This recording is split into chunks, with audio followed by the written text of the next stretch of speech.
Ils ont désormais leur destin entre leurs mains avec de nouveaux outils qui pourront changer la trajectoire de leur vie. Machine à coudre pour certains, kit de mécanique auto pour d'autres. Après une prise en charge psychosociale à Dabou, la soixantaine d'ex-délinquants mineurs vient d'achever des formations dans plusieurs secteurs d'activité au centre technique de Bonois.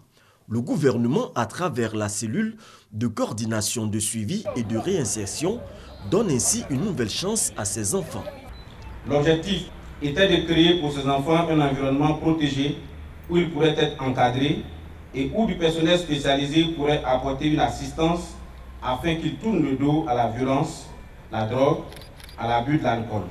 Le ministre d'État, ministre de l'Intérieur et de la Sécurité livre les enjeux de ce processus de resocialisation. Les forces de sécurité feront leur travail pour sécuriser les populations. Mais après, vous voulez les mettre en prison pour les radicaliser dans le grand banditisme? Non. Notre devoir, c'est de leur donner une chance de nouvelle vie. Nous n'aurons pas le droit d'appeler des êtres comme cela, des enfants, en plus nos enfants, de cette façon. C'est pour ça que je suis heureux d'avoir pas entendu ici des noms comme microbes, etc. Et le ministre Ahmed Bakayoko de mettre les bénéficiaires du projet face à leurs responsabilités. Chaque jeune, chaque enfant, ce que je veux vous dire à vous-même directement, yeux dans les yeux.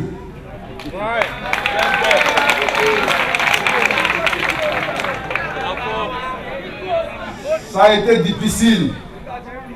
Ça a été difficile. Mais rien n'est perdu pour vous. Il suffit que chacun de vous prenne au sérieux cette nouvelle chance, cette opportunité que vous avez de transformer vos vies. Et c'est possible.